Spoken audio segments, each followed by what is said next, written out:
Hi, my name is Linda Diaz, and today I will be presenting on safe learning environments and teacher mindset. I did create a digital notebook for today's presentation, so I will be using that along in my video. Let's go ahead and jump right into it. We're going to go ahead and start with classroom supports. What classroom supports would benefit teachers and students in grade clusters K-3. And when we're talking about supports, we're talking about what's going to benefit both of them to have a productive learning environment. The first support I can recommend for teachers is collaboration. Collaboration is so important. Collaboration with other teachers in your grade level clusters, collaboration with specialists, the speech teacher, the behavior specialist, the dyslexia provider, and collaboration with the families. The families will bring such invaluable information to the teacher, the student's preferences, the student's strengths, what they feel like he might need. All of this collaboration is going to give the teacher such a great picture of that student. Collaboration alongside with professional development. As teachers, our career is always evolving, and as teachers we need to evolve with it as well. We need to attend professional developments to see what research is telling us is the best teaching practices out there based on the latest research. It's a career that's always evolving, and we need to be lifelong learners. But along with that professional development, we need to have the resources, right? It's great to go into a professional development session, but if I don't have the resources to implement these strategies, how can I do that? So resources is another great support that teachers need to have in the classrooms. And along with this comes technology. Technology plays a vital role in the classroom, and having the appropriate tech in the classroom and the training that goes with the technology can also assist in the learning. What would students require in the classroom? Well, students require for them to feel included, for them to feel valued, for them to feel appreciated. And a way that a teacher can do this is just by developing that good rapport with the student, taking that time in the beginning of the year to get to know her learners, to get to know the classroom. And then from there, she can move on. Once the teacher starts, learning the learning styles of the students, they can start coming up with classroom procedures, which should be modeled. A lot of the times as teachers, we might take for granted that the students already know what we expect from them. If we take the time to go ahead and model and explain what it is that we are expecting, our expectations, that helps our year flow along a lot smoother as well. Moving on to teacher mindset. What is a growth mindset versus a fixed mindset? Well, a mindset is just that. What do I believe about me, right? Am I capable of change, or am I not capable of change? A growth mindset is just that. It refers to the belief that through our actions, through our mistakes, we learn, we evolve, we grow. That would be a growth mindset.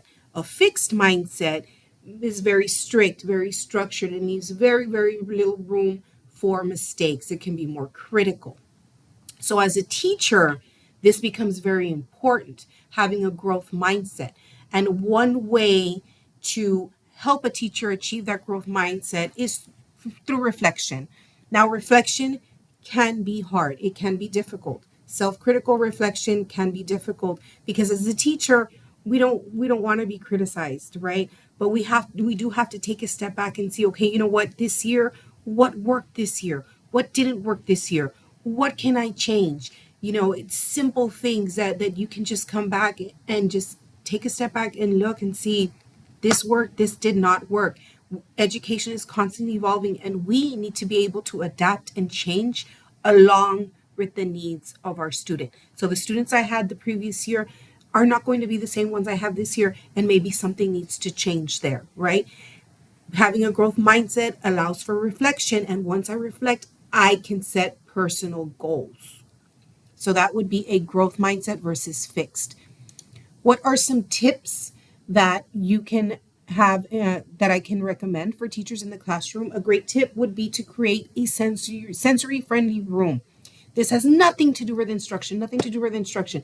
By doing simple physical, changes, adding fluorescent light covers so that light isn't so detrimental to some of our learners, having some flexible seating options, adding a lot of visual supports, visual schedules.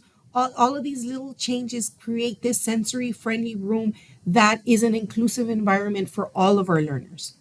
Another tip to help teaching students self advocacy, because that's something that teachers should also be teaching students, is how to self advocate, is by using things like feeling charts, emotion cards, checklists. Teachers need to model how to ask for help and how to provide those self advocacy, help to students. It can give them like a little script. I need to use this because it helps me do, so and so. These are self advocacy scripts that teachers can use for students to go ahead and start learning how to self advocate. We live in a digital age, and technology is something that is ever present for us.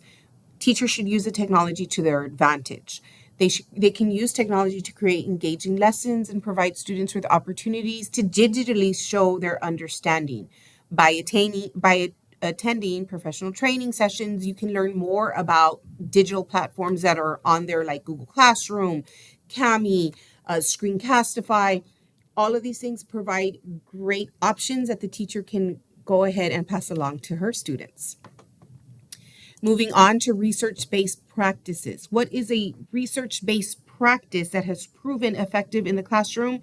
UDL, the Universal Design for Learning.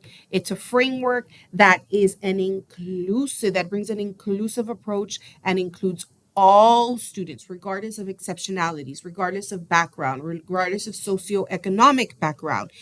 It is a framework that is meant to be inclusive of all learners. UDL understands that all learners are unique and emphasizes giving those students those different kinds of options depending on their learning style. It encourages students to share their experiences and their backgrounds through those presentations, through those choices.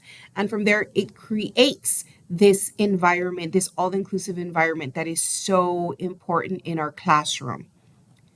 And finally, our sources. Where did I learn this information from? Well, one of the articles that I read was 20 tips for creating a learning environment from Edutopia. It's a great resource for teachers as well. UDL is coming from the CAST website.